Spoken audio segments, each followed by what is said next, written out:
as we get ready as a country, as a nation, to celebrate our nationhood on the 30th. Now, this webinar today is a very special one. Members of the association know that we organize a webinar each month addressing a critical topic within the context of small business management, small business development. However, this session today is being brought to you as a part of the Global Entrepreneurship Week of activities. Now, members may know that across 160 countries in the month of November, Global Entrepreneurship Week is celebrated, and the local coordinators here, the Barbados Youth Business Trust, has been tasked, as it were, with mobilizing activities to celebrate the contribution of entrepreneurs to our development, to our economy, and in doing so, to collaborate with strategic partners across the MSME sector. And so the Small Business Association is very pleased to partner with the BYBT during this year's Global Entrepreneurship Week, and as its contribution to the week, to be able to organize this month's webinar. This year, Global Entrepreneurship Week is celebrated under the theme, Creating a New Generation of Entrepreneurs, Resilience, Rebirth, and Social Impact. Now, we wish the BYBT and the GEW team all the best for this year's week of activities.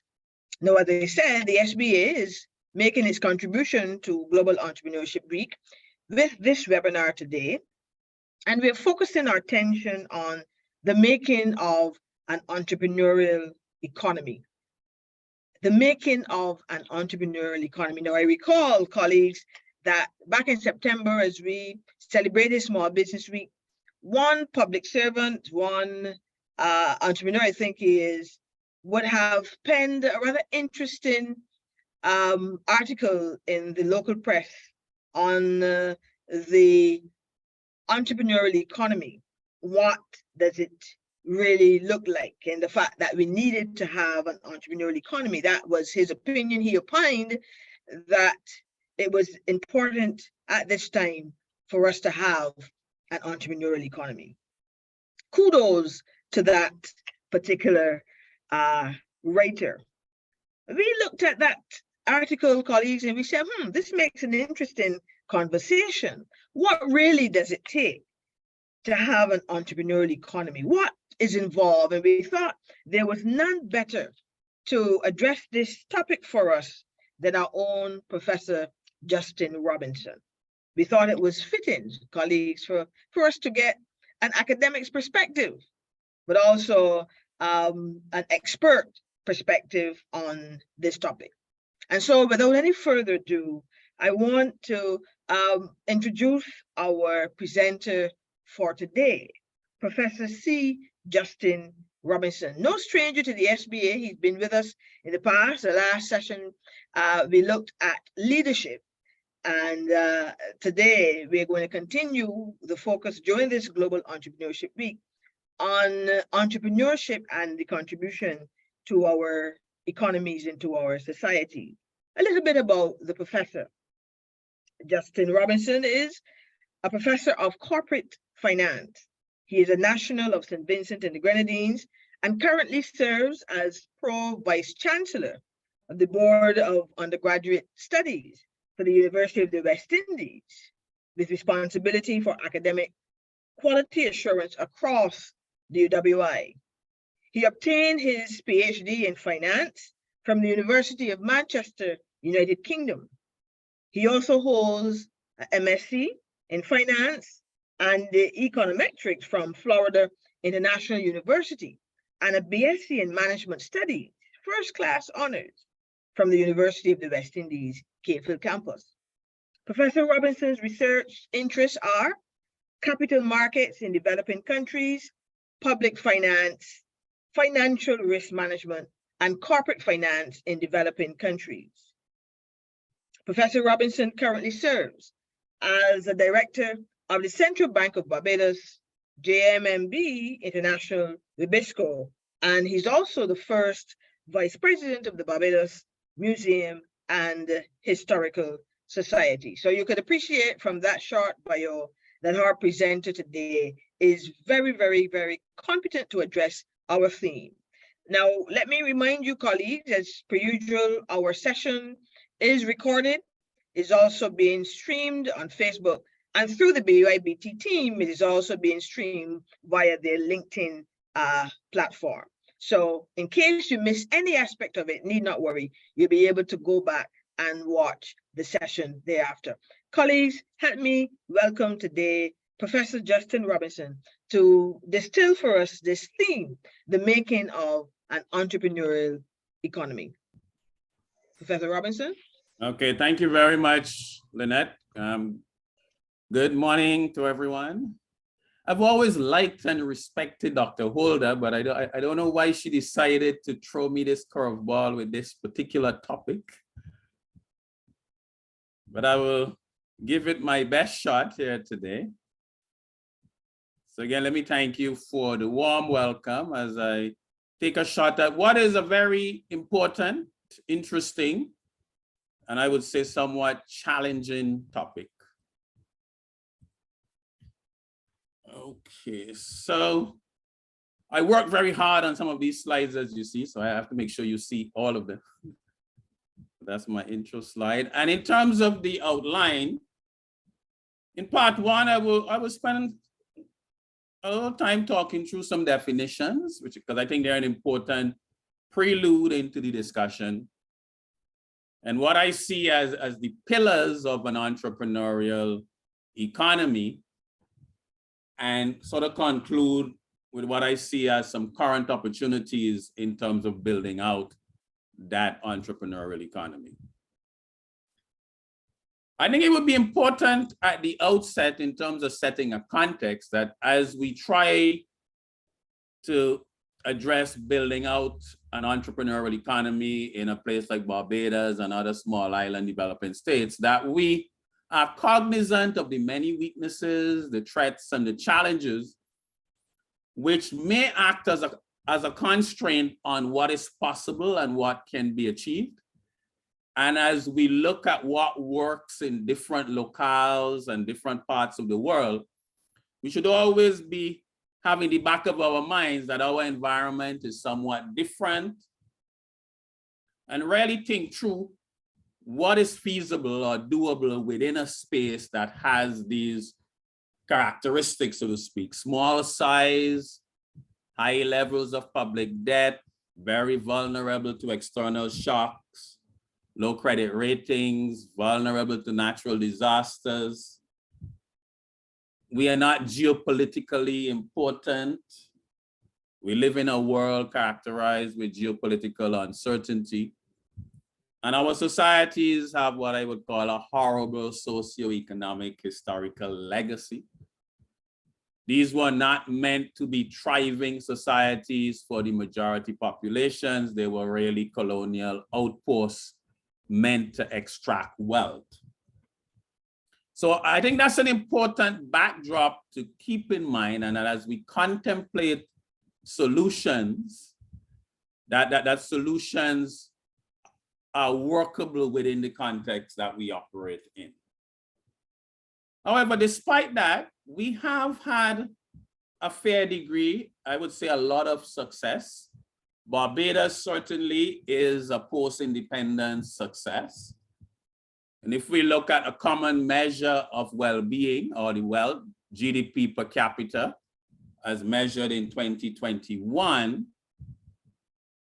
and we start countries classified from low income all the way up, and I start lower middle income, upper middle income, high income. A number of Caribbean countries, including Barbados, do fall in that upper middle income category, which does indicate that despite the challenges, the weaknesses, the threats that I outlined on the previous slide, that these are countries that have been able to do relatively well. And I guess we have the phrase punch above their weight which suggests also that those constraints and issues I mentioned earlier, while they are factors that one must be cognizant of, they're really not absolute constraints on being successful in building out strong, solid economies and wealth generation. However, we do have a problem as I think about it. And I want you to maybe reflect on this slide a bit. It does shape a lot of my thinking and what I work on as an academic at this juncture in my career. So I have some data from 1981 to 2021. And I sort of choose that period because you have a historically reliable data set for a broad range of countries. And what you have is the cumulative growth in real GDP, which is a broad, rough, but widely used measure of the vibrancy of an underlying economy, the generation of wealth, the level of economic activity. And what I've basically done there is add up the GDP over this period. So some years it went up, some years it went down, and we have a cumulative.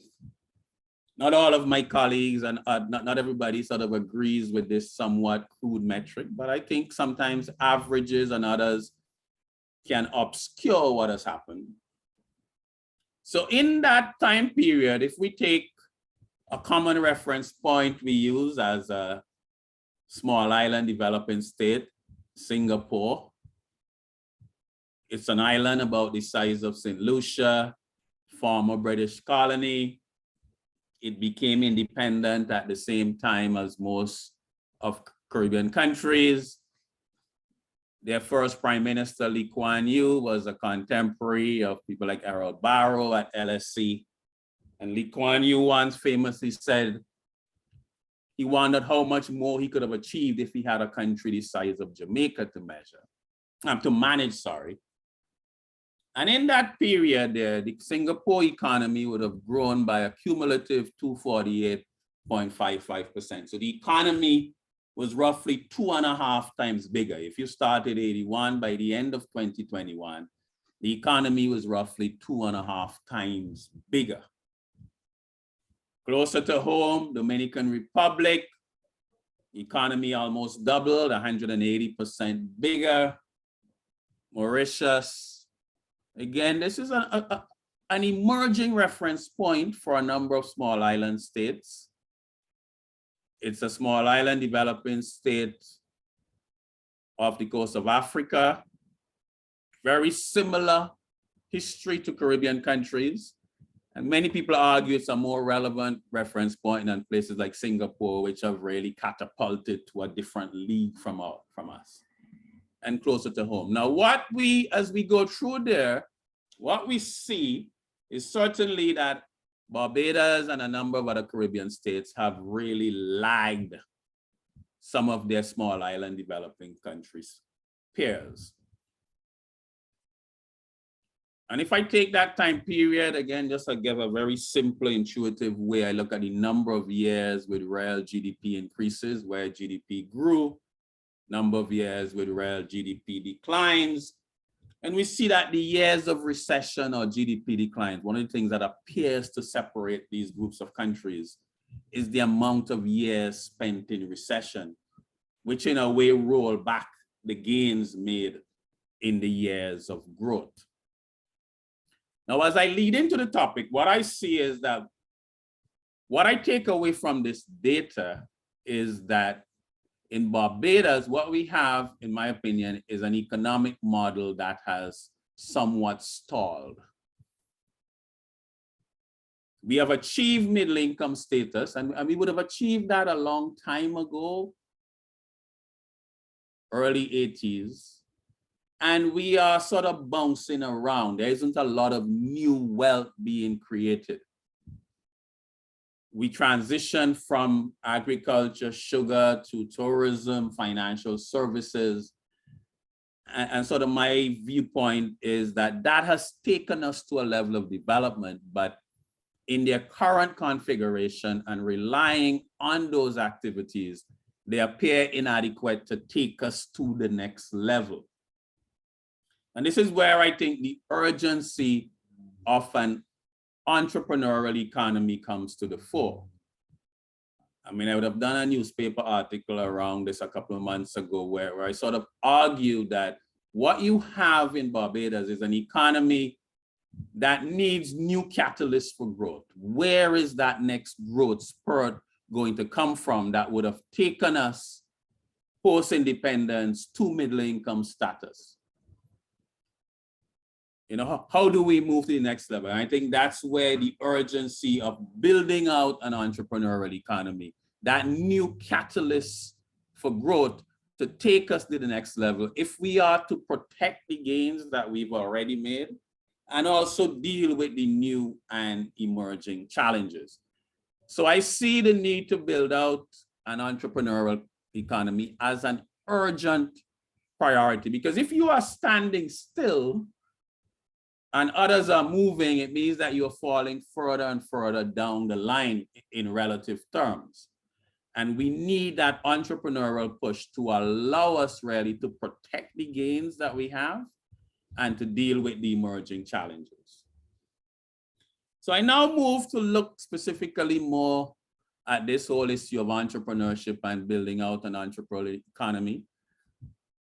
I feel a little bit of a fraud talking about entrepreneurship when I see people like Debbie Jemmett in the audience, who is one of our UE experts on this, but I'm giving it my best shot. So again, who is an entrepreneur, or what is an entrepreneur?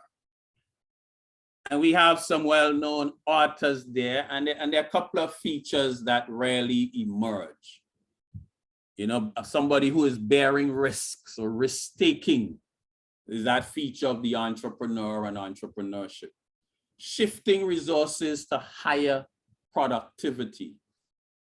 Schumpeter, famous economist, really maybe the best known economist dealing with this topic, and his whole notion of creative destruction, innovation, disturbing the status quo, or the whole notion of disrupting the status quo via innovation. Knight, you know, dealing with uncertainty. Famous Peter Drucker, creating something new, you know, transmuting that value. So again, we see some common things we associate with entrepreneurs, entrepreneurship, and entrepreneurial economy. Risk-taking, dealing with uncertainty, innovation, disrupting the status quo, creating new things, adding value. And there's a sort of modern view, really, it's the pursuit of opportunities, you know, to combine and redeploy resources.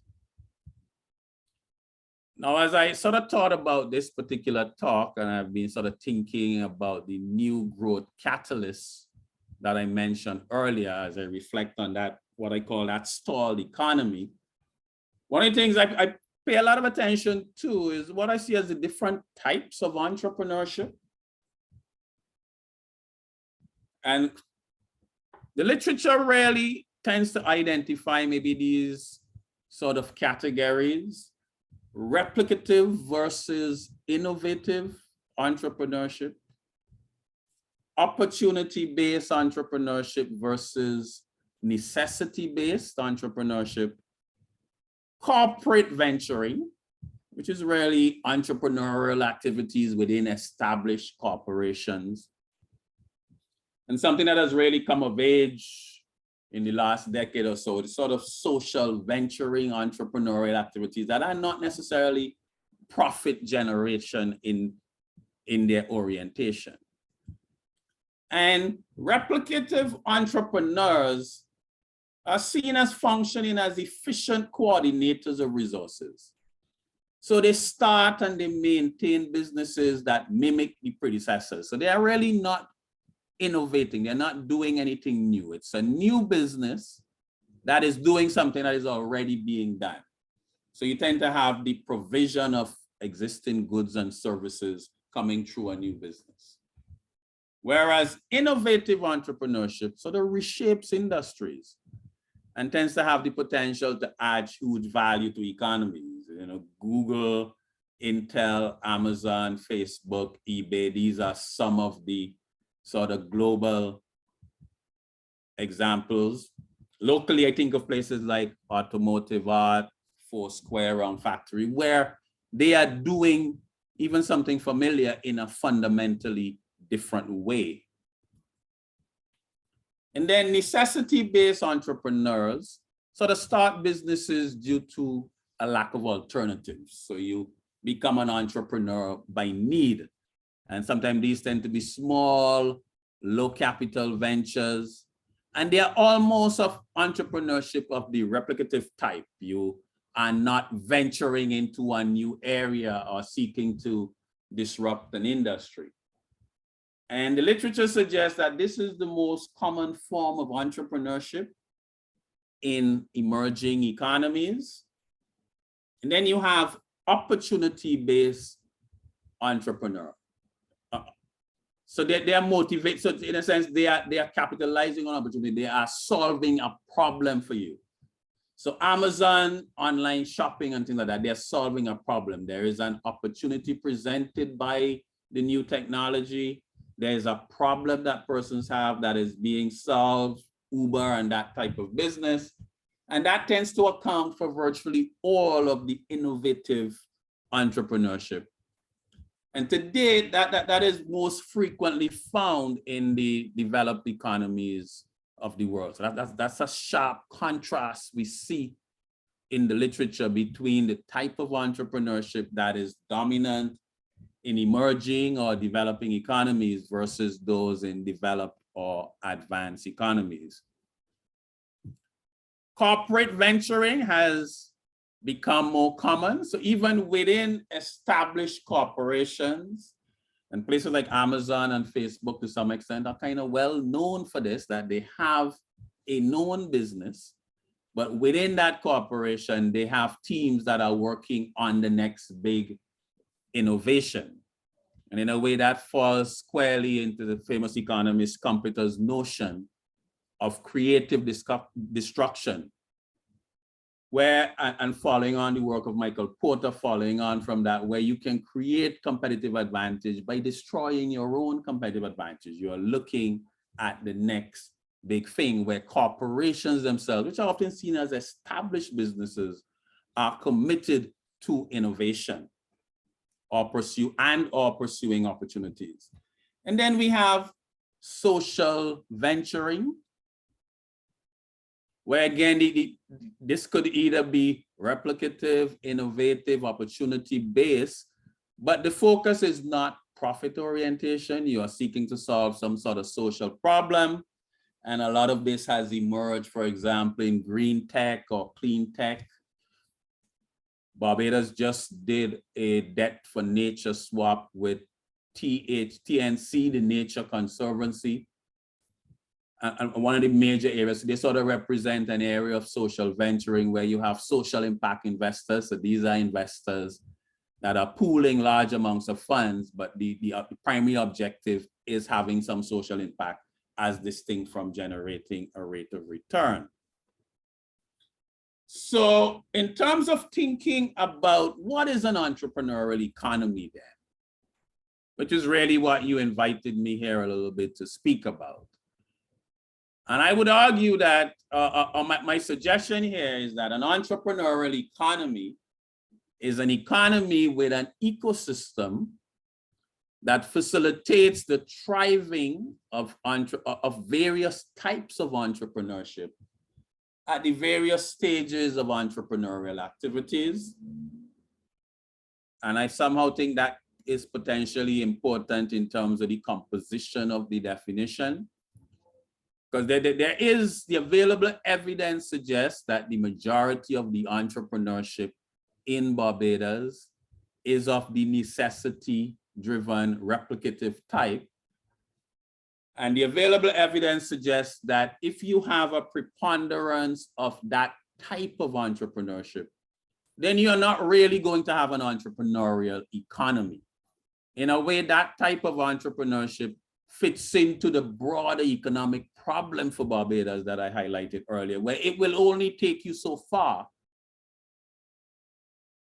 and not take you to the next level. So an entrepreneurial economy is one which facilitates the thriving of necessity-based, it's not one or the other, replicative, innovative, opportunity-driven. And in many ways, I would argue that the entrepreneurial challenge, or the challenge in Barbados in building out an entrepreneurial economy, is how do we generate or create more of the innovative, opportunity-based type of entrepreneurial activity, as distinct from the heavy reliance, almost near exclusivity, really, of necessity-based and replicative type businesses. I also want to take maybe a broader sense of entrepreneurship and think of what I call an economy that allows an entrepreneurial mindset to flourish across various aspects of the economy. In our economy, the public sector, for example, remains a large part of the economy. And I think an entrepreneurial economy could benefit from having that entrepreneurial mindset across different areas of the society that are not necessarily profit-oriented. And maybe that's a bit of an allusion to some social venturing, as well as entrepreneurial mindsets in the public sector and the broader civil society. I also think the concept of an ecosystem is important. And there's a tendency among all of us to think that, there's one big thing to do. That is one thing. This is what will drive an entrepreneurial economy. And one of the few things the literature is conclusive is about an entrepreneurial economy is the notion of an ecosystem, really, a range of interconnected activities. And this is probably the most this is a very widely used framework coming out from Babson College, a place that is well known for really promoting the study of entrepreneurship. And they're describing a very complex ecosystem. Entrepreneurial type activities thrive on the presence of early customers, persons in the space who are willing to be early adopters. They are the ones who, they get the vaccine first. They try that new product first. So the presence of early adopters within there. Networks, the availability of labor, what's happening in your educational institutions, the infrastructure, telecommunications, transport, logistics, supporting professions, lawyers, accountants, investment bankers, NGOs, again, things like the Small Business Association, societal norms, some very important things in there, tolerance of risks, mistakes, failure, innovation, creativity, experimentation. What are the societal norms around these types of behaviors? The social status of entrepreneurs. Are entrepreneurs viewed positively, negatively, neutral? What is society's view on wealth creation? Do they celebrate wealth creation, frown on it? The level of ambition, drive, and hunger, those societal norms. The prevalence and promotion of success stories. Government, what's the role of government in there? Leadership, I kind of left it for last. Financial capital, because persons always zero in on that financial capital aspect. And we put it together, we think of what is the policy, public policy, finance, issue of culture, supports, human capital, markets.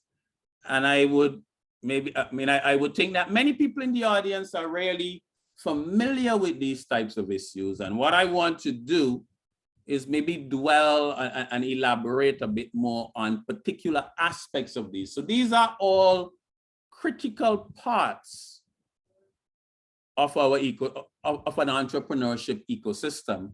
And we will fail to build out an entrepreneurial society if we don't recognize the need or if we don't recognize that it is an ecosystem that you need. It's not just about providing money. It's not just about passing a particular piece of legislation or creating a government structure. Okay, it's not just about infrastructure. It's also about what's going on in your educational institutions. What are your societal norms, the state of your labor market? It really is a comprehensive, reinforcing type of system that is required if you are to build out an entrepreneurial society. And what I sort of want to do is maybe drill down a little bit or speak a little more on some of the aspects. I guess I kind of like this slide for what it says. You know, it may be easier than ever to start a product or a business, but building a company is just as hard as it's ever been. And building out an entrepreneurial economy is really not a simple matter. And I also just had this brief slide on, you know, because I did mention the entrepreneurial mindset and again, some of these features. So what do I see from within that ecosystem that I mentioned?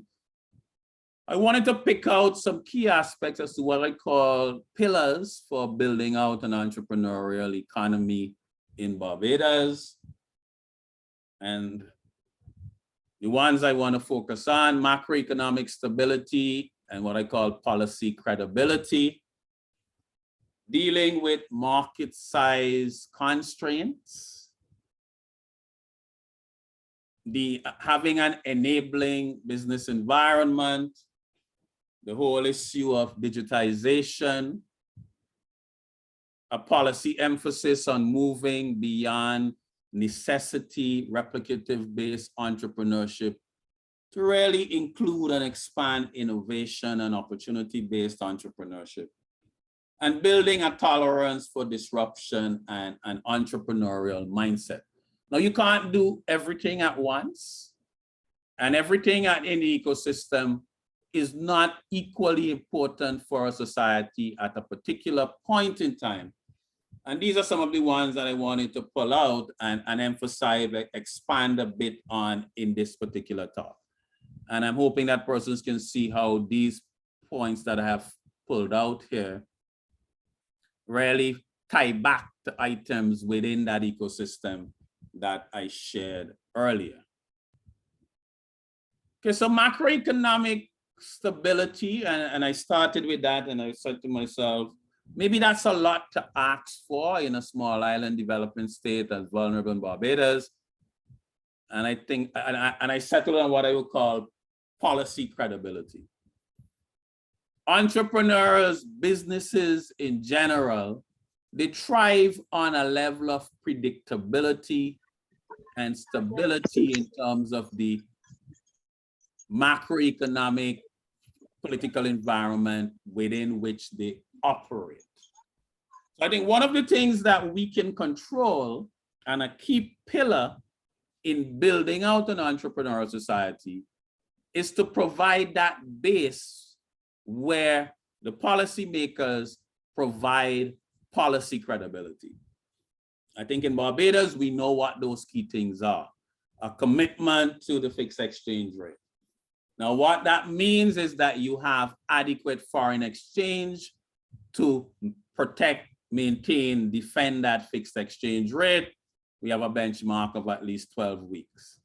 Also, debt sustainability. That much needed public funds are not really being committed to debt service when they can be helped drive entrepreneurial activity. The country has a target of a debt to GDP ratio of 60% by 2035, which is generally accepted as something that would provide us with debt sustainability. Now, if you're gonna have debt to GDP of 60% by 2035, then the public finances have to be managed in a way that you are generating primary balances, which is government revenue minus government expenditure, excluding interest payments. So the primary balance is government revenue minus government expenditure, excluding interest payments, that you're really generating adequate surpluses there, that you are not, that you can pay down debt, or that you're not having deficits which require you to build up more debt, which again requires you to maintain, which allows you to maintain the access to capital markets, to have that policy credibility, so that entrepreneurs, potential entrepreneurs, have that stability. And one of the things I would love to see happen in Barbados, and something that I would feel that my years of public advocacy was worth something, is if as a society we could really buy into this notion of policy credibility. I noticed recently when there was a proposal to move from Independence Day to Barbados National Day, that the Barbadian public went completely ballistic and crazy. They were upset, and they saw this as incorrect. And I would love to see the day where someone brings an estimate or a budget which has a level of deficits that threatens the foreign exchange cover or the debt sustainability, that we see a similar blowback from the community, that this is threatening our macroeconomic stability, our well-being, and that our entrepreneurs then can have that policy credibility. So I see that policy credibility as a solid foundation that is required if you are going to have an entrepreneurial economy. I think there's much to admire in BERT 1 and BERT 2, the Barbados Economic and Recovery Transformation, in terms of its policy credibility. And I think an outstanding job has been done in restoring the health of the public finances. Now, debt levels are still unacceptably high, and post-COVID discipline is necessary. But I think this is an excellent world-class, I think BERT 1 and 2 are giving us a framework for policy stability that I would like to see the policymakers really agree on, because there's still a lot of scope to debate politics within there. You have a primary balance target that is going to get you to your debt to GDP target of 60%. But what is the mix of revenue measures? Where will the expenditures take place? There's a lot of scope for political debate and differences of opinion there, but I would really love to see us get to the point where the argument takes place within that box. Now, one of the important points, and I think is in terms of discussions in the economy, I think it's important that we recognize that public finances are only one part of the economy. The economy is a much broader concept. Because persons often say to me, but you know, Justin, you were saying that there's this big improvement in the public finances and I don't feel it. And I often say that persons experience the economy in the job market and the supermarket, which is not necessarily what is measured by the public finances. But I see this as the foundation. This is laying the wicket. Now, the broader economy now is the actual scoring of those runs. So I see that as one critical pillar in building out an entrepreneurial economy. Now, a second aspect where we really do very poorly, and we continue to do poorly despite a lot of announcements, a lot of talk about it, and so on, in terms of the enabling environment. You know, there used to be a lot of debate about the traits of entrepreneurs. Can you train an entrepreneur? And a lot of the thinking around building an entrepreneurial economy is at least have an environment that doesn't block people. That entrepreneurs are not frustrated. Okay, that they can be facilitated in their activities. So again, that enabling environment that allows entrepreneurs to thrive is another critical pillar. And we have some benchmarks. You know, the World Bank ease of doing business used to be a common one. And Caribbean countries really are sort of very close to the bottom of that ranking. We're definitely not punching above our weight in that ranking. So the average regional score was 75 out of 178 countries in 2008. By 2018, it was 123 out of 190 countries. In 2018, the last time I think this survey was done before there was controversy, we were like 117 out of 17th out of 190 countries. You cannot build an entrepreneurial economy if entrepreneurs are frustrated in their ability to register new businesses, or they really have to navigate through a regulatory maze. And again, that's an obvious point. I really don't want, I think most people know that, but that is a critical, that's a critical pillar. And it's quite a challenge to understand that, why this continues to elude us, because on the surface, it's not a factor that should be affected by the constraints I had on my very first slide.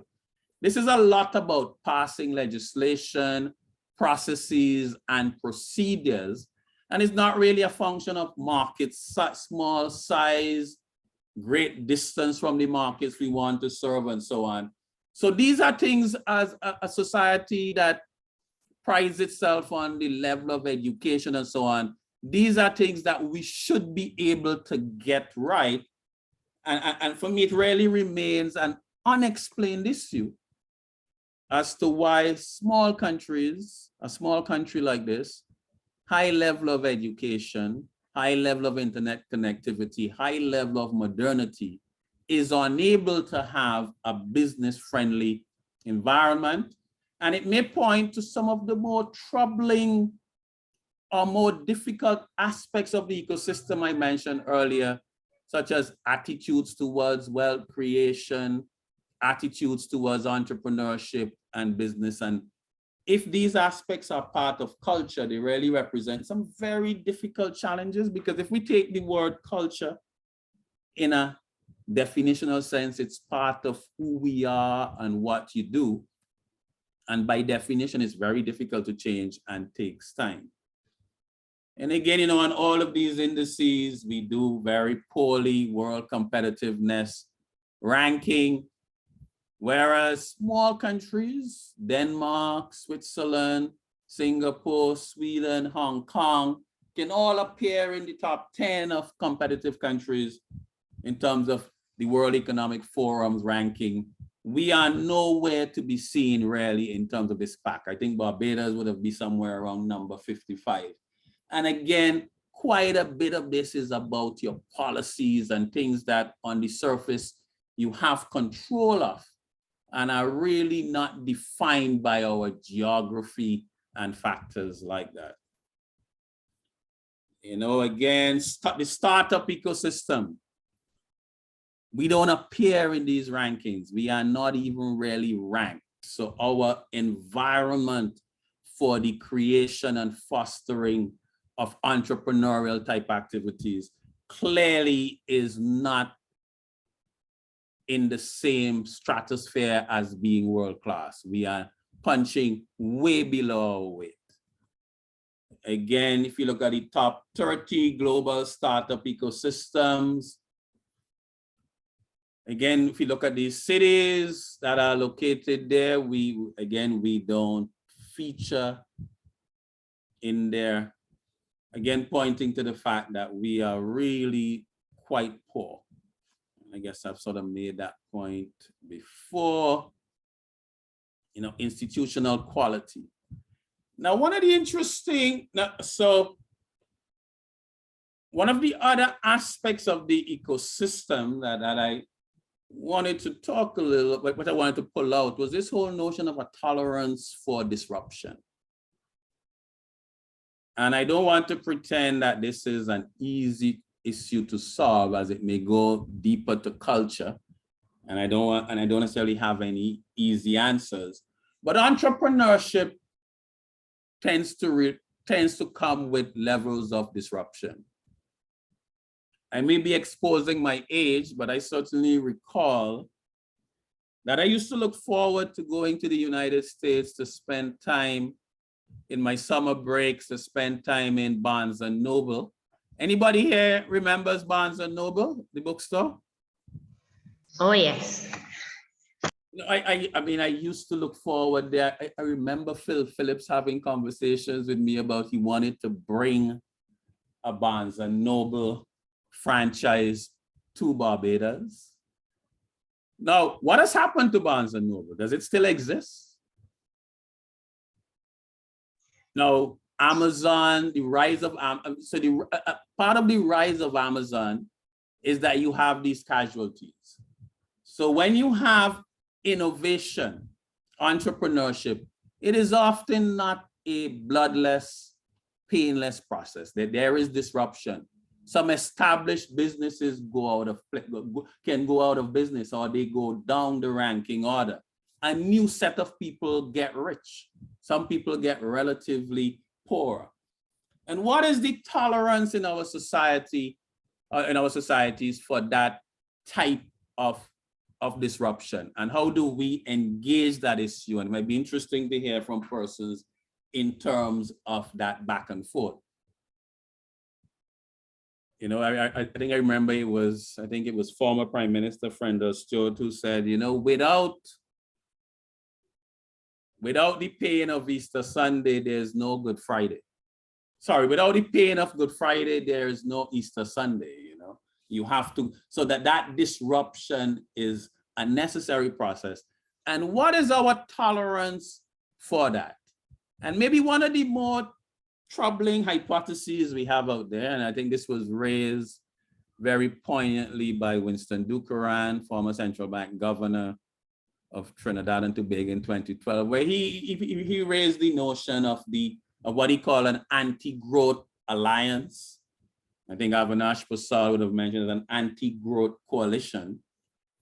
That really that there may be a political directorate, a set of existing businesses, even unions and others who are very comfortable with the current environment. They are comfortable with the macroeconomic environment, the business enabling environment. They thrive and they do very well in the status quo. They have tremendous influence over policymakers, and they are heavily invested in the maintenance of the status quo. And they can use their influence to really hinder changes in the environment or the facilitation of entrepreneurial activities that can disrupt the status quo in ways to their disadvantage.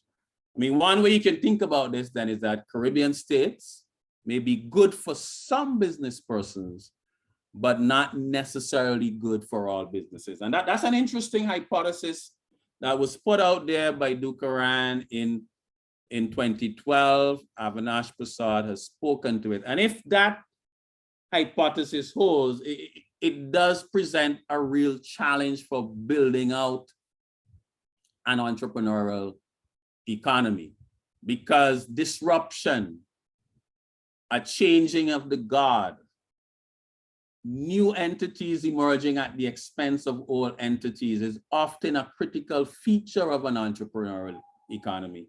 And if there's limited tolerance for that in the economy, that in itself a constraint, because entrepreneurs are constantly going to run into that barrier. And somewhat worse, if there is in fact this anti-growth coalition, this influential group within the society who do very well in the status quo and are able to use their influence to really maintain the status quo, then we're going to have a major challenge in building out an entrepreneurial economy.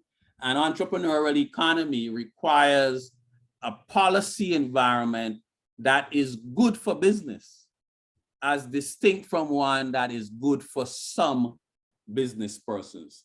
So again, that tolerance for disruption. And again, if we go back to the ecosystem, what is happening in our key socializing institutions, things like our schools? What is the ethos or the culture around teaching and learning?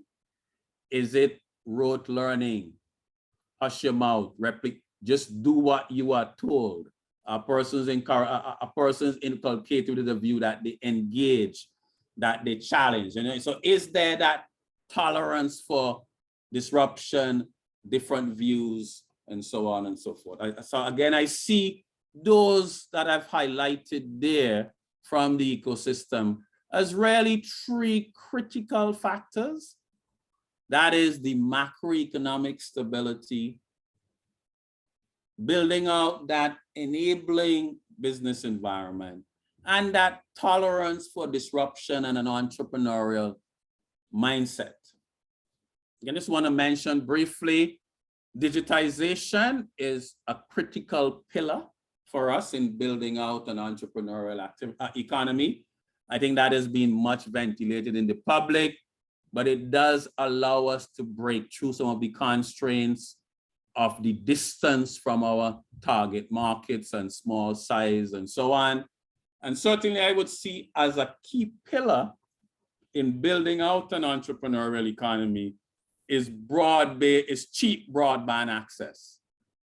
That large swathes of our society has access to cheap broadband, because that opens up a whole new world for entrepreneurs. That is critical in addressing one of our key constraints, the small market size. So I see digitization as one way of addressing our market size constraints. Again, deepening regional integration. And within that space, I see as a critical pillar in facilitating entrepreneurship and entrepreneurial economy is some sort of regional payments facility. And there's a lot of innovation going on in fintech. And this is certainly increasingly within the realm of the possible. And also addressing the issue of transportation within the regional space. And also linked to addressing the market size constraints is what some economists call trying to find new neighbors. Well, so in a sense, some people argue that, and if you go back to my second slide or third slide where I looked at the lower level of growth, some have argued that we are not necessarily in a neighborhood that provides high growth, that Singapore and others have done better because they are in a high growth neighborhood. So new neighbors is really just a term for saying new trading partners. So I certainly, again, see much value in the outreach to markets in Africa and other places as we try to find new trading partners. And also, in terms of message to policymakers, really an emphasis on moving beyond the necessity replicative-based entrepreneurship to really look at innovation and opportunity-based entrepreneurial activities. And our emphasis and heavy reliance on the necessity replicative-based entrepreneurship is one feature why, I think is one factor for the relative sluggishness in the economy, because those only take you so far, innovation, opportunity-based. And I think that emphasis in some ways explains the divide between the notion of education levels and entrepreneurship. Because when one looks at innovation and opportunity-based entrepreneurship, the really transformative type of entrepreneurship, that is often quite heavily associated with relatively high levels of education. A lot of the entrepreneurs doing these types of activities are engineers, scientists, highly trained persons with advanced degrees, and they're supported by an entrepreneurship ecosystem of venture capitalists and others who are also highly trained professionals around the areas of accounting, law, finance, and a lot of our social science type activities, and really having an increasing emphasis on greater innovation and opportunity-based entrepreneurship, I think is critical in building out an entrepreneurial activity. And I really want to close out my presentation by highlighting what I see as a critical set of opportunities that can provide the impetus for an entrepreneurial economy, and that our policymakers are urged to adopt a focus of addressing these issues in a manner that facilitates a new entrepreneurial class, providing opportunities for a new set of entrepreneurs, because we are at the point where I think there are some new emerging opportunities that if the policy emphasis is on building out an entrepreneurial economy, creating opportunities or facilitating a new set of entrepreneurs, they can go a long way towards building out an entrepreneurial economy. And these opportunities don't present themselves every day. I think we are at a unique point. Now, addressing these issues in a way that facilitates new entrepreneurs, new sets of players, more entrepreneurial activity is not simple. It can make this more difficult. But I guess we're at the point where the Americans are going back to the moon, and in the 60s, when they did this the first time, JF Kennedy said, we chose to go to the moon because it's hard, but it's worthwhile. So addressing these issues in a manner that facilitates new entrepreneurs, entrepreneurial activity, creating a catalyst for that entrepreneurial economy is difficult, but I think worthwhile. And I highlight 3 issues: the climate crisis and the mitigation adaptation, the remaking of the public sector that is implicit in BERT 2, and the rise of fintech. And again, I don't need to tell you too much about this. We all know the climate problem, the dramatic rise in global average surface temperature. The culprit, the cause of this, is our rising level of CO2 emissions. And really, where does the entrepreneurial activity come from? If we look at the details on the culprit, why are we emitting so much CO2? And it's critical because it's basically fundamental to the way we live. The single largest source of emissions is generating electricity, heating homes. I guess in a Barbados context, that's air conditioning. So we don't think of ourselves as polluting when we turn on the light and use electricity and our ACs. Transportation, when we get in our cars. Well, not me now that I drive an electric car, I can act a little superior on that one. Or you get on a plane, agriculture, and so on. And that's being done in every country. And currently we are failing quite badly. So there's a level of urgency in terms of arresting CO2 emissions and keeping a livable planet. Many argue we need to be between 1.2 and 1.5 and 2 degrees Celsius warming. If we don't do anything, it's gonna get to almost twice that, but our current policies fall way short of that.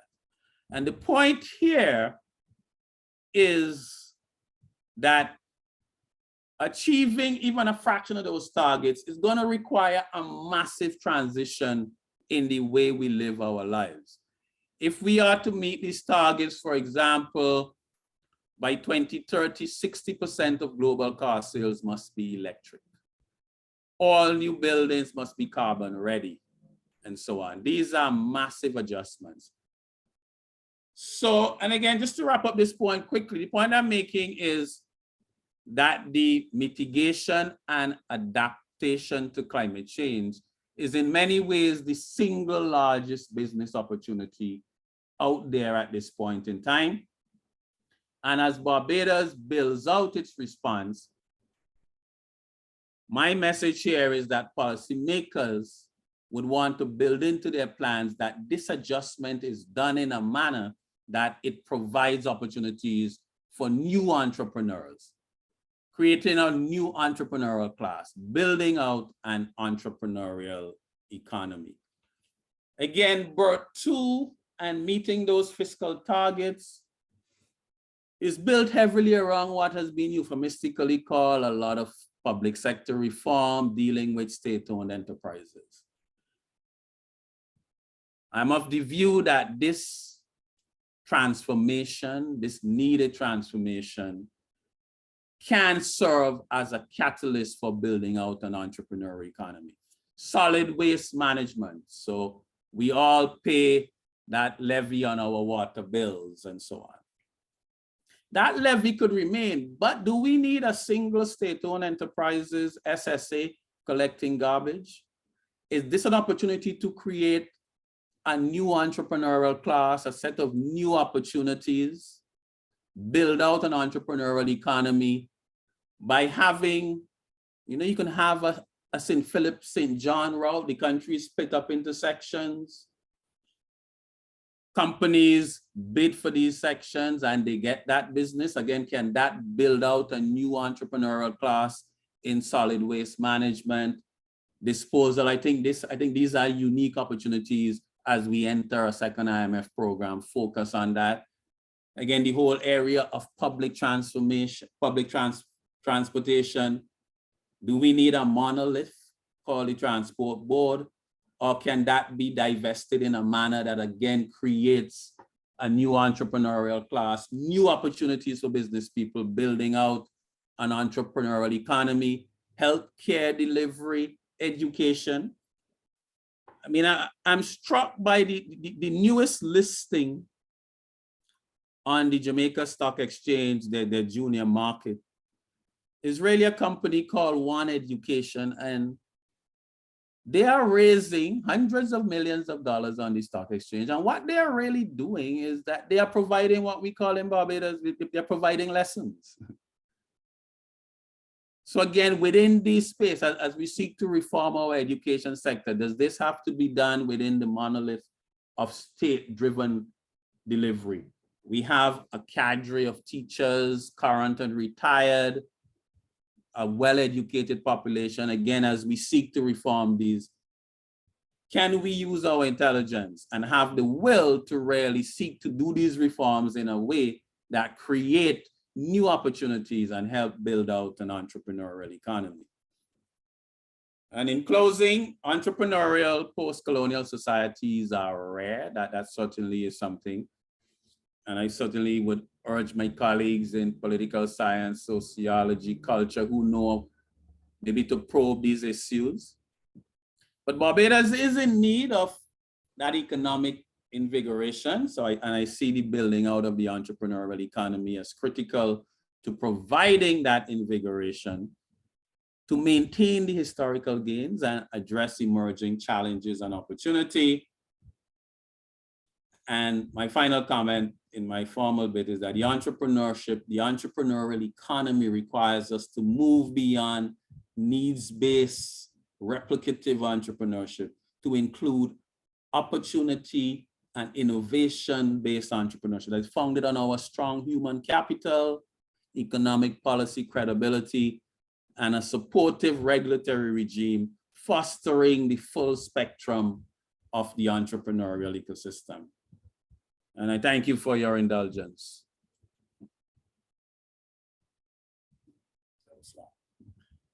Thank That was you longer than so I had kindly. planned. That was longer than I had planned, so I apologize. I tell you, Professor Only 5 Robinson, minutes. I can sit here for the entire day and listen to this presentation. We've been doing these webinars now for the last 2 years, obviously using the online platform because of COVID. But I'll say to you that this has been the most stimulating, at least for me, thus far. And the simple reason is that for all the topics that we have been focusing on, this really puts it into context that if it is we do not move with alacrity, with a level of urgency at this point in time in Barbados, we really will be left behind. I mean, when we look, Professor, at that slide, I believe it was the second or third slide, that chronicled the development of countries from 1981 to 2021. And we saw that Barbados was literally at the bottom of this list. And I mean, would have performed poorly during that period compared to the other small island developing states. I don't think that you can want a better set of information to really stimulate your thinking and stimulate your action, that now is the time we have to do something urgently about this. I mean, you've made some recommendations. Yes, we know the Babson College model. We've looked at it. The tenets of the entrepreneurial ecosystem, as the model suggests, and the fact that we need to be able to work on a number of these things simultaneously. Yes, we can't work on all of them maybe at the same time, and all of them won't have the same level of priority, obviously, depending on where we're at as a country. But we need to be able to appreciate the aspects of this ecosystem and put in place now what is needed in terms of our responses. And you pulled out about 3 of them. You talked about the macroeconomic conditions. You didn't go into a lot of details about the access to finance bit, but I mean, talk to any entrepreneur, any small business person, and they raise their hand on that one easily. And several of the others that you thought, could be worked on as a matter of urgency, relative to helping us to determine the ecosystem, or to build out, I should say, the ecosystem for entrepreneurial growth and development. I tell you, there's so much here to unpack, Professor. There's so much here to unpack. I know for a fact that I'm going to go back on our website, Facebook page, and so on, and I'm going to watch this again because there's so much that was shared here in our session today. As I said, colleagues, those of you who may have joined us late, this particular webinar is a feature of the Global Entrepreneurship Week activities for 2022. We want to thank BYBT and the team, and to remind you that the session is being streamed. In the event that you miss any aspect of it, don't fear. You can always return to our website page, Facebook, etc., and watch it again. We have a few moments, and is our standard for our webinars. We will ask that you post any questions or comments in the chat. We have a few minutes, Professor. We ask you to, indulge us, if you will. Please, colleagues, keep your mics muted, keep your cameras off, and we'll move to a short Q&A at this time. Professor is going to give us a couple of extra minutes for this aspect of it. I want to begin, if I may, Professor Robinson. You more or less issued a challenge to other professors on the call.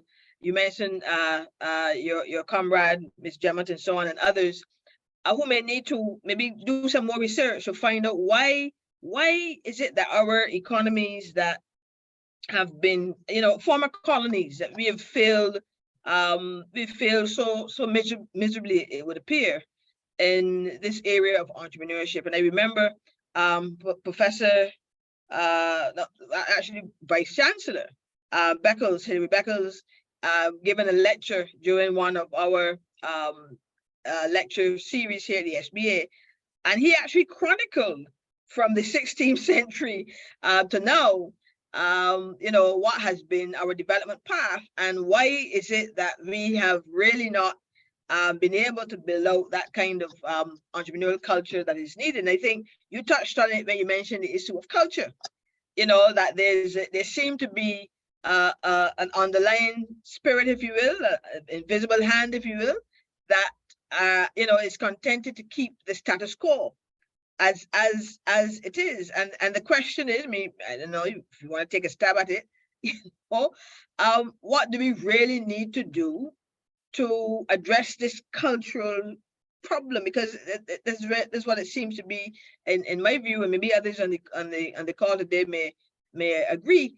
What do we really need to do to shake this cultural paralysis, if we can call it that we are experiencing as a former colony, a small land developing state relative to entrepreneurship? Yeah, so it is a difficult issue because we kind of use the word culture. And almost by definition, if you look at culture by what it means, it's almost like your personality. I mean, if you take it to the context of an individual, so that's not something that is easy to change and will take time. Now, what causes you to change the way you behave? So, I mean, there's some sort of fundamental shock to the system, some crisis. And one of the reasons I keep using that first slide is that I think we have a veneer of stability and well-being. And I try to shock people into where we really are and what is at risk, because in a sense, I don't get the sense in society that there's a sense of a burning bridge, that there is a sense of a crisis that we need to actually adapt to. So I think there's a strong role for public advocacy in terms of the urgency of what we are doing, of what we are facing really, that we, you know, it's like if you might be running, even if you're moving forward at 40 kilometers per hour, if everybody else going at 80, then you are gonna have a problem. So I think there's a massive role for public advocacy in terms of the sense of urgency, because that is what creates that sense of a burning bridge and a catalyst to move. I think Dukaran's hypothesis is a very interesting one about what he calls the anti-growth coalition, in that the status quo works very well, may work very well for influential groups. And they might have a seat at the policy making table. And it's how do the outside groups organize themselves as a countervailing force to sort of make their case. But I don't have any easy answers. What I want, but I see on your call that there are a lot of businesses here, and what I would want to say to them is that in your own business, how do you move to being an innovation, opportunity-driven type of organization? What is the ambition for your firm? Because I'm a finance professor. I mean, I study Jamaica Stock Exchange a lot. That's my main thing, and and there's certainly been a change in that society in terms of the ambition of the businesses. They are really looking to take their businesses to the next level, to the point where they are floating it on the stock exchange. People are getting, I mean, they're young guys that I taught at UE who are millionaires from taking their companies onto the stock exchange. And it's a very diverse range of things. Like this last guy, he's giving lessons. That's really what he's doing. And I don't know that they are better teachers than anybody here. Yeah. So Yeah, who's gonna pull them? Who's gonna pull all these wonderful persons giving lessons here into a corporate entity that can take it to the next level? Yeah, you're so right. And I've been going through the chat. As I said, if you have a question, comment, place it in the chat quickly. We're going to try, Professor, with the few moments we have, to get you to maybe comment on 3 or 4 of the queries that I'm seeing here. The first one, someone is asking, are we seeing serial entrepreneurs emerging in our market at this time? Do you see any of that in the literature or even in your experience, Professor? Serial entrepreneurs. So serial entrepreneurs are certainly a feature in advanced markets, because quite often the entrepreneur is not really interested in running a business. Once he gets it to a point, and if you have the ecosystem, they often exit. They sell out to a venture capitalist and they move on to the next business. But if you are really necessity-based entrepreneur, then that business is almost just critical to paying your bills every month. So we're not going to see that exiting and moving on. So I'm not aware of significant serial entrepreneurship within our space, but I think that is driven a lot by the fact that it is really a needs-based activity for the most part. But entrepreneurs do tend to go on to form another business. Mm-hmm. Okay, and I'm seeing quite a few comments about the issue of culture, and we talked about that earlier, and we all understand and underscore that culture is a perennial issue. You know, we can go right back to our educational system and how we're training young people, the mindset. You talked a lot about the mindset in your presentation, and that is really where it begins. It begins there. It begins in the home. This is how we are, more or less inculcating in our future adults the kind of mindset and attitude and so on that they will eventually demonstrate. So we're seeing quite a few comments here in agreement. But here's one from Olivia Chase that I think is rather interesting. So Barbados is behind in terms of GDP growth. We are already highly debt-ridden. You mentioned some of this already. However, an entrepreneurial economy requires a stable and growing economy. What, therefore, would you offer as an ideal growth path for Barbados? Okay. Outside of entrepreneurship is the question.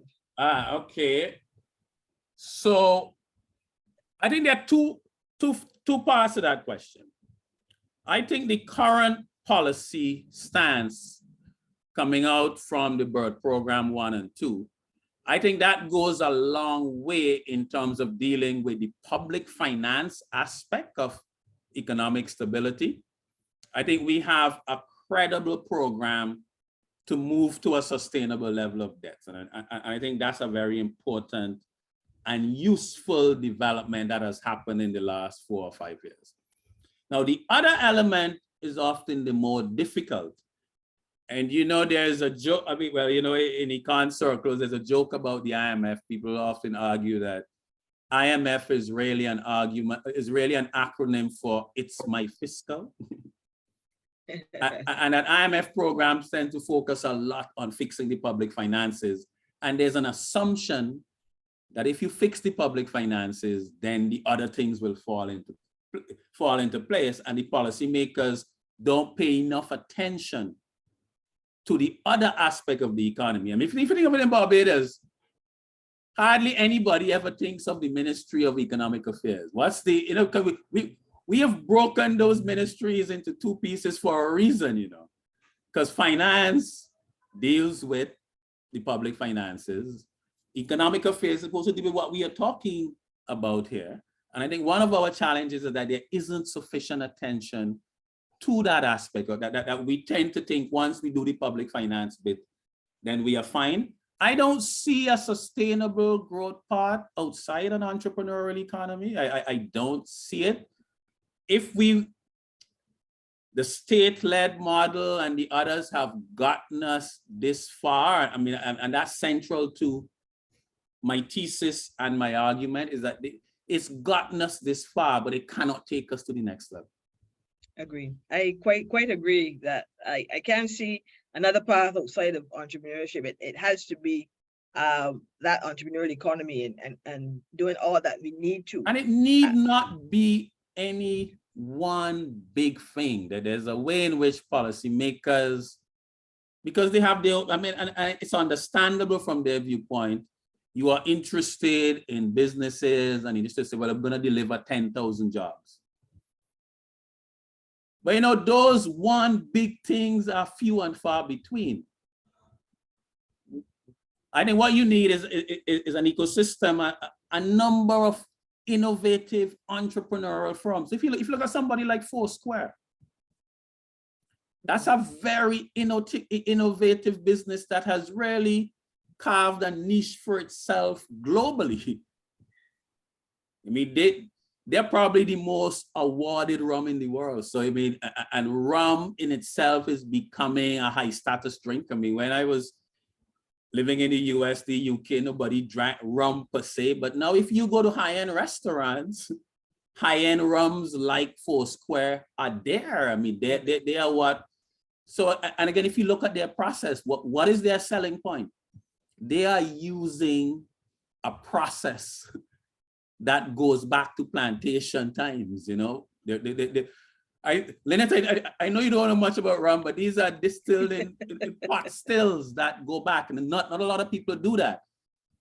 But again, it's not a huge business, but if you can get a number of those in other areas, you then begin to build a critical mass, because the huge things that are going to give you 10,000 jobs on one go are relatively few and far between. Agree. I don't know about it in using the word no in the biblical sense, but I read. I've read, but I'd also say that we now have the sweet potato vodka, which Right, that's another story. But here, two final thoughts. I want to get your opinion on, Professor. One has to do with the point made earlier that when you look across history, look at word history. Unless there was some traumatic event impacting economies like a war or famine or something like that, unless there was some traumatic event like that, we've not been able to see the kind of transformative growth across economies. Do you think that maybe something like that is I don't know is needed in the region, in Barbados? I don't know. Well, I'm not hoping for a war, but but I think that's a very important point, and that's why in my presentation I try to focus a lot, particularly at the end, as to that climate change adaptation and mitigation trust, and what is being proposed in the BERT 2 in terms of the reform of the public sector. We have influence on our policymakers and our politicians, and these are some opportunities that are here outside of a war, where there are unique opportunities. Solid waste management. Do we actually need a monolith called the SSA? Can we reform this in a way? And could be funded the same way. You are paying the same levy. The government is still paying, but there are a number of private companies that are managing particular routes. These are new opportunities. The same thing with public transportation, aspects of healthcare, outpatient care. I've seen a lot with what we've seen build up in Barbados. And again, these are some of the entrepreneurial activities. It is a very sophisticated healthcare sector. Again, how can these entities be provided opportunities to grow by becoming integral parts of how we deliver healthcare, instead of this notion of the monoliths of the QEH and the polytechnics? I think we are at a unique juncture, and we should impress this on our policymakers. And also, I often like to work with the possible. So but we have people in the culture who have taken the leap. They've started businesses. They are doing small businesses. How do we work with them? How do we get into their heads? How do we incentivize them to want to take their businesses to a next level? Because they have already separated themselves. So I mean, you don't want to reinvent the wheel, but you have a group of persons there. How do you work with those persons? Yeah. The last thought is based on your recommendations that there are opportunities, let's say with the BERT 2 in the area of fintech, in the area of climate change. Then are we not really speaking again about public sector led growth more so than private sector led? Because if it is that we see these opportunities, but these would require our policymakers to create the environment that then the entrepreneurs can come in and access the opportunities for financial and economic growth. Well, I see it more as a hybrid. I mean, the essence behind that reform of state-owned enterprises and so on, I mean, there are really two motivators: to get the level of debt down, get larger primary surpluses. We want to reduce how much we spend on delivering these services, the strain on the public purse, and also to make them more efficient and agile to facilitate. And what I'm recommending is that a way of getting that done is to, quote unquote, divest the delivery of some of these activities to the private sector, if not necessarily the funding. So you pay your levy on your water bill for your solid waste management. So that's a secure source of funding. So the government is paying for it anyway. But does the service delivery have to come through a state-owned entity called a sanitation service authority? Or is there a scope to have entities compete, private entities, as a way of getting that efficiency and agility? And you're gonna do it anyway. We are going to have to meet these targets as part of the program. And I see it as a unique opportunity to really foster the build out of an entrepreneurial economy. You don't get a war every day.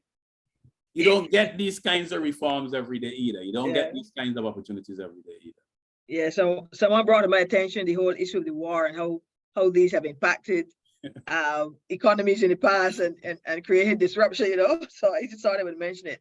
But you know, the final thought, Professor, is that from where I sit, I don't hold out a lot of confidence as a truth relative to, you know, the ability, for example, of government to build this out, because of our history. What often happens is that whenever government decides to divest, you know, it's usually one or two business persons that benefit from that particular project more so than, you know, the scores of entrepreneurs that you would like to see. So you'll get one person being identified, and that one person gets the opportunity to create a public-private sector partnership or a private sector type entity, and therefore again you have the situation where the power is concentrated in that one firm, and so a myriad of businesses, you know, they're not the ones to benefit for. So I tell you, I don't hold on a lot of confidence for that model. And that's the truth. We have to try. We have to try. We have to advocate. Yeah, but I do agree that, you know, my one takeaway as we wrap up is that we are at that point now where, you know, the forecross, if you will, where there is a degree of urgency that must be appreciated because of where we're at in our developmental path. Colleagues, I want to thank you so much for spending a part of your day with us as we brought to you our November webinar, a feature of the Global Entrepreneurship Week of activities.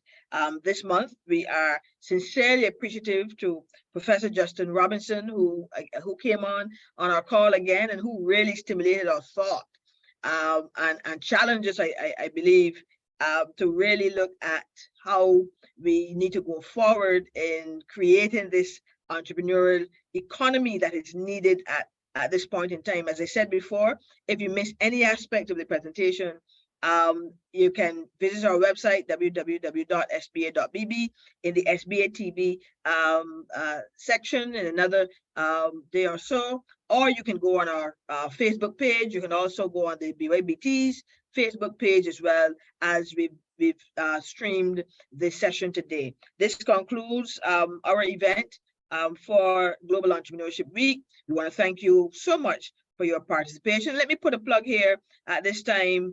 For all members of the association, all colleagues and friends, please join us on November 29th at the Lloyd Erskine Sandyford Center. This is where we're going to have our expo and networking event, a part of the Independence celebration, as we focus on making it the Bajan way.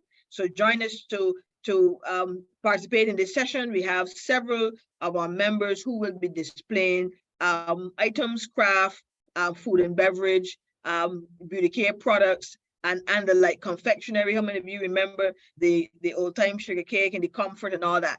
All things made the Bajan way will be on display during this event on the 29th, 5 o'clock, Lloyd Erskine Sandyford Center. So I want to see you there as we celebrate our nationhood. Thanks once again, as I said, for being with us today. God bless you. We see you another time where we feature another webinar in our educational series. Bye-bye for now. Thanks, Professor. Thank you. Again. My pleasure. Always a pleasure. Always a pleasure. And thank you. Thank you for the opportunity. Always a pleasure. We'll think about what that third topic will be as we enter 2023. All right. All right. Bye-bye for now, colleagues. Thank you so much. Have a good day, all.